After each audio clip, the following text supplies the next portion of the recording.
What is up, ladies and gentlemen, boys and girls? It's your boy Goblin, and today we're coming in with a banger of a video. I'm excited for this one, dude. This is a hoot. But listen, I need y'all's advice. Is my parlay this week looking solid or what? I need to win big. I could win damn near 10 bands off this, all right? All I need is for the Dolphins to pull through, and I got it. I need your opinion. If you want to make a sick parlay like this and get up to $200 in a deposit bonus, just head over to MyBookie today and use code GOBLIN at sign up. I'm going to be putting my parlays out there for you guys over the next couple weeks. Let's win together, baby. Head over to MyBookie and use code GOBLIN to claim up to $200 as a deposit bonus. And also, make sure to follow along with my parlays. Keep up, see how I'm betting. Maybe you guys will follow along or not. Don't take my advice. I'm not a pro. Now, without further ado, let's dive right into the video. Now, listen, this one is a banger, a true hoot. This is one that I was reminded of recently by a comment. Someone asked me on Instagram, actually, what was my first experience with carts? Like, when did they start coming around? And oh, baby. Oh, baby, you know, I was around for the early days of carts. I was around before we had all these crazy live resin, when everything was just distillate. Live resin in a cart was unheard of. No one even knew what rosin was. I was there for these days. Now, granted, I lived in Illinois, so I wasn't in the states that were at the forefront of this, you know, California, Colorado, Oregon, that kind of stuff.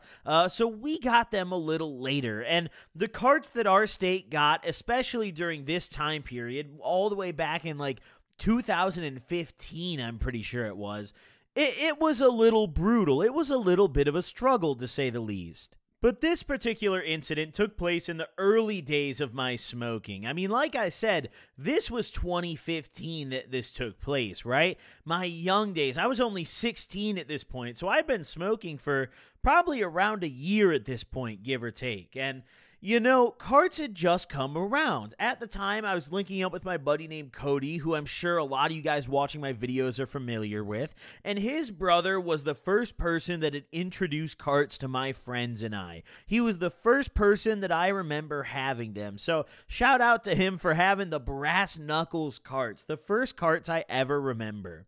The problem with the Brass Knuckles carts is that, although yes, Brass Knuckles was a real brand, and sometimes I believe some of the ones I was getting back then were real, a lot of them also weren't. And at this age, I didn't really know the difference. Looking back at it, I can definitely tell, like sometimes, okay, yeah, I got a lot of fake carts. But back then, I didn't really know very much about weed or especially concentrates, and I didn't know enough to discern what was fake and what was real outside of bad-looking packaging. I essentially just liked to get stoned, and whatever got me high, I was investing in. So I had gone over to Cody's house, and this was a day like any other at this point in my life. I would go over to Cody's, buy some weed off his brother, and we'd sit in his garage and get stoned. Or maybe we'd go to McDonald's and order like 15 McChickens for the homies, and then go back and eat them, and once again get stoned. I mean, it was a pretty simple routine that I had. No stress, not a care in the world at this point in my life.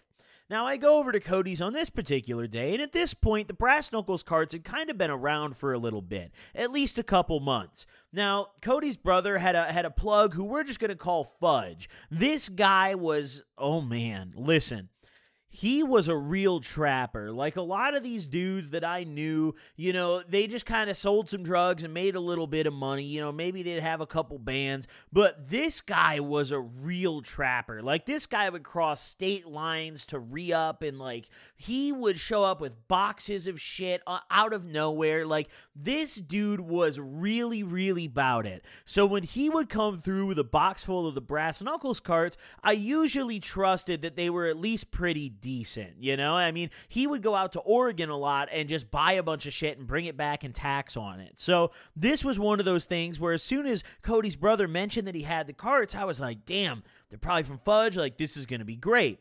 Turns out that they were not from Fudge. They were not from the normal source. They were not from who I really wanted them to be from. I don't remember exactly where he got them, but I just remember him saying to me that these weren't from Fudge. So I was like, damn, dude, like, all right, Brass Knuckles cart's a Brass Knuckles cart, so whatever. I didn't know any better at the time, so I bought it. I don't remember how much I paid, honestly. Maybe like $50? I really don't remember. Probably a little more, honestly. Carts were taxed back then, probably more.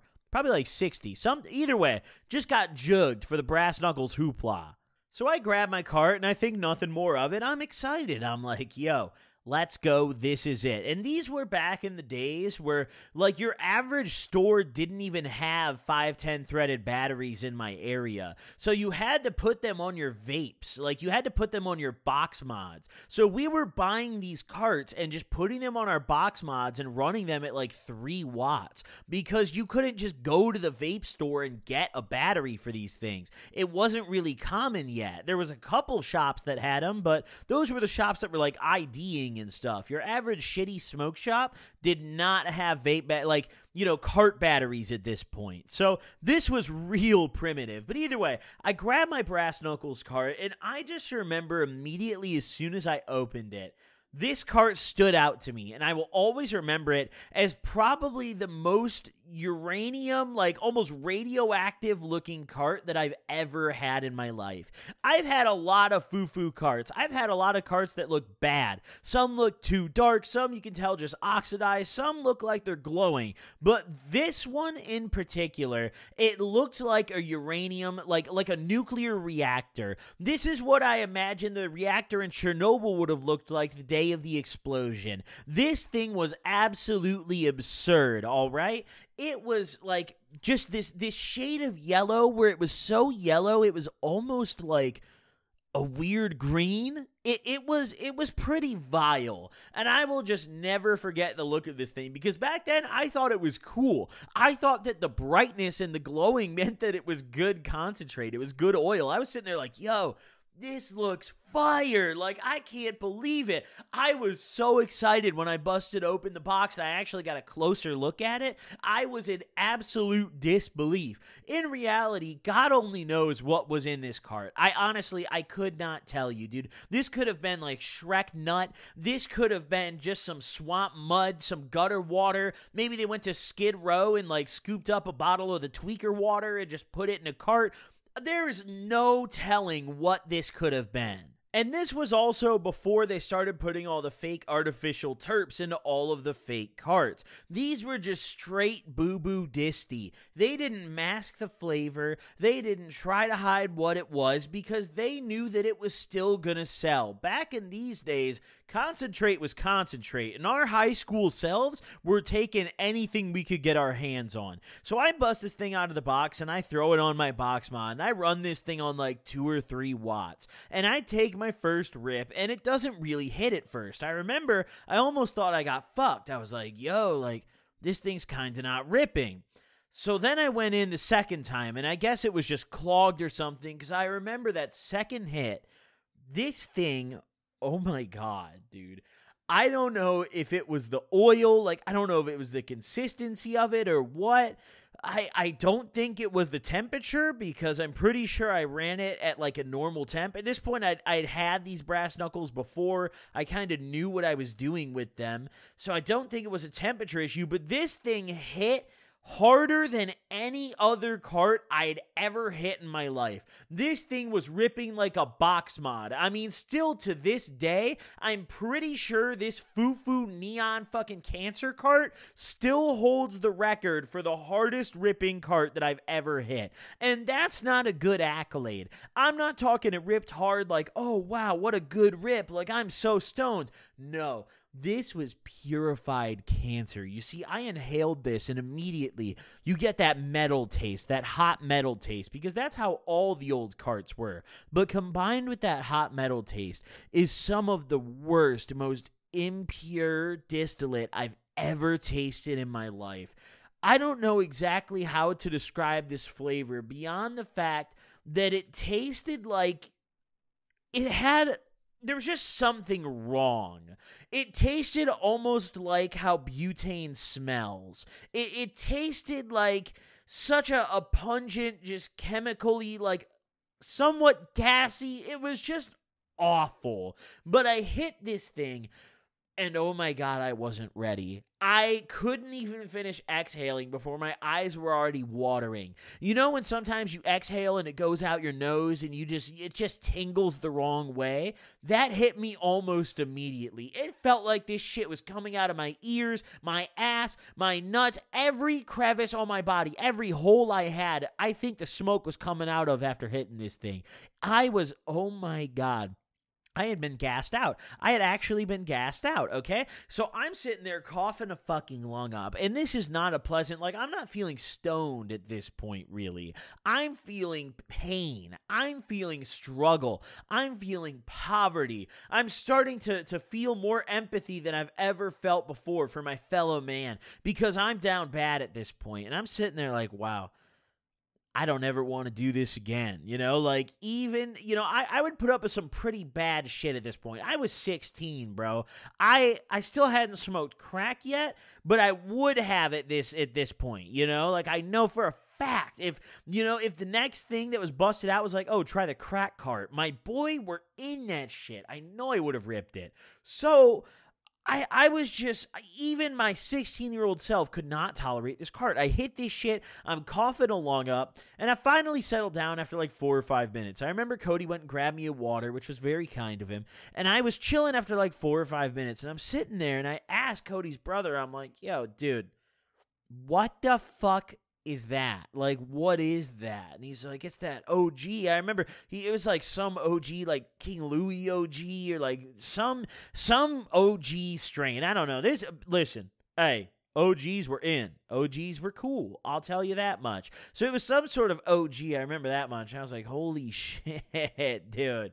That was absolute brutality. But you got to remember, I had spent my hard-earned money on this. I'm not letting it go, I'm not letting it go. So I just fucking ripped this shit again. And now my lungs had been a little more accustomed to it. So I hit it again, and the second time I start to get kind of high. This was, it's not like this was just filled with synthetic weed or anything like that. This was definitely still real THC in here.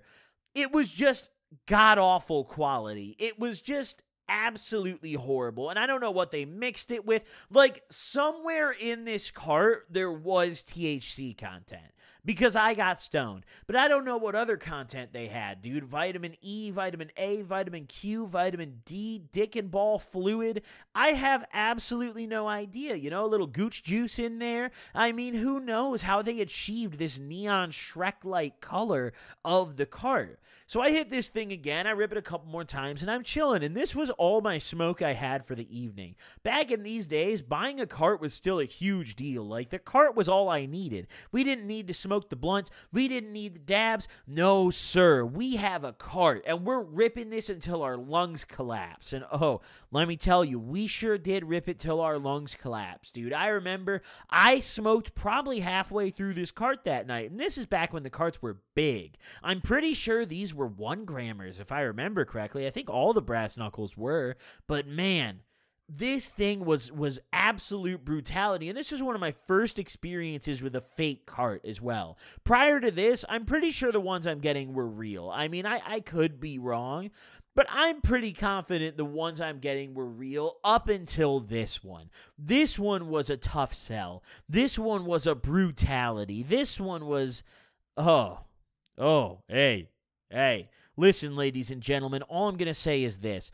Make sure that you do not buy fake carts. I mean, nowadays they're much more prevalent, but really make sure you do not buy fake carts. And also, make sure you head over to Goblin420.com and use code 50 at checkout to get the LSD hoodie 50% off. This is an exclusive discount for you guys watching this late into the video, and this is the biggest discount we've ever done. This code is limited to only 150 uses because we only got 150 to get rid of. So head over to Goblin420.com. Remember that this code only works on the LSD hoodie. Use code 50 at checkout for 50% off. The hoodie's at the very top of the website. Now back to the video. So I'm ripping this cart, and I am just, listen, I'm getting stoned. I'm getting very stoned. But I realized pretty quickly that this was not something I wanted to finish all the way. So I got a little crafty. You see, back in these days, you could still sell a half-smoked cart, all right? High school fiends would buy pretty much anything. And of all the people that I could have sold it to, I sold it to someone that I don't think I ever would have wanted to conduct a drug deal with in any other scenario than this. Crackhead Chris. Now, some of you may recall Crackhead Chris. I have told quite a few stories about him. He was quite the character. And he was someone who would just kind of come and go into Cody's house. He would just show up unannounced in his clapped out Volkswagen, and then he would disappear once again. Now, Crackhead Chris pulled up unannounced on this fateful evening, and he walks in, and he's chilling. In this scenario, I mean, literally, the opportunity presented itself. He walks in, and this guy never had more than maybe $20 fucking on him, right? I was ripping the shit out of this cart for hours. I don't think I did a very good job of making it, making it clear how much time has gone by during the duration of this story. But, I mean, I had been at Cody's house just chilling out, ripping the cart and dicking around for probably 5 hours at this point. And we had made a fucking dent in this thing. So by the time Crackhead Chris arrived, we were, I'd say, around halfway through the cart, give or take. Crackhead Chris gets there. A dude can obviously not afford a cart. And the carts were the only thing that Cody's brother was really trying to sell. He didn't have any weed. The only weed we had was the stash shit that we were smoking that Cody had. So it was a struggle. So I say to Chris, I'm like, yo, this is a golden opportunity, dude. I'm thinking in my head, the wheels are turning. I'm like, yo, I sell my half-smoked cart to Crackhead Chris. I take the money. I fucking skedaddle. I go buy weed from someone else who has weed.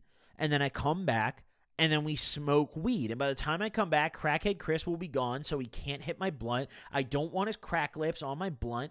So this is going to work out absolutely perfect. So that's exactly what I did. I tell Chris, I'm like, listen, dude, you can buy my shit. It's like half smoked, bro. Like, I just bought it today. I'll serve it to you. Dude only had like 20-something bucks on him. I don't remember exactly what he had, but I remember I ended up leaving with some tiny bills. I was not very happy about it. But I got on out of there. I sold him my cart. I smoked half of it. So, I feel I got a pretty fair deal on this foo-foo-ass cart.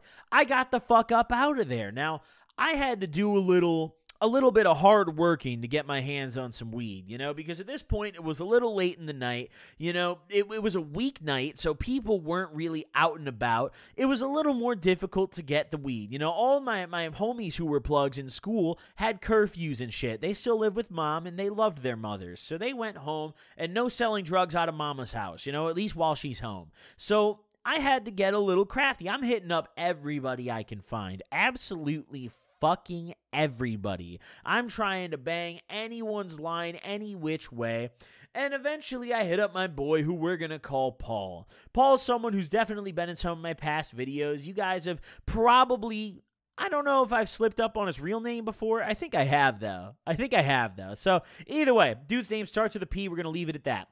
I banged Paul's line, and Paul is the perfect person to serve you late at night because he would keep his weed outside in a bush. Like, he always did it. He never stored his weed in his house so his parents wouldn't find it, so he could just pop out at night and serve you right out of the bush. So that's exactly what happened. I cruised over to him with my 20-something odd dollars, re-up on the best bag I could get from Paul. I don't remember how much it was, honestly. Probably like two and a half, I'd guesstimate. Probably 2.5. Listen, we were too young for that 10 a gram, all right? Mids were still going for like 15 a G because, it was either our fellow high schoolers taxing us because they got taxed on it, or it was like our friends' older brothers who obviously were taking the opportunity to tax all the stupid kids spending their parents' money on weed. You know what I'm saying? So that's exactly what happened. I went over to Paul's house. I spent the money. I got the weed. I went back over to Cody's house, and now we've got a real fucking event going. Now we've got some shenanigans set for the evening. We start smoking. We start big smoking. Now, this weed was actually pretty good. In fact, I remember Cody's brother even asking me where the fuck I got this from because he wanted to grab some, but I explained to him, I'm like, listen, bro, homeboy probably has less weed than we do right now. Like, we probably just bought over half his stash. Like, I don't think he's serving you for the re-up. And, hey, I guess he accepted that answer because he didn't ask again. But either way, I hope you guys enjoyed this video. You know, just a fun little story that was sparked by an Instagram comment that I got recently. So thank you for the reminder on Instagram. This was a fun one. Thank you guys for watching the video. Drop a like if you enjoyed. Don't forget to use code GOBLIN at MyBookie and use code 50 at Goblin420.com for 50% off. Thank you guys for watching. I'll see you all in the next one. Peace out, gamers.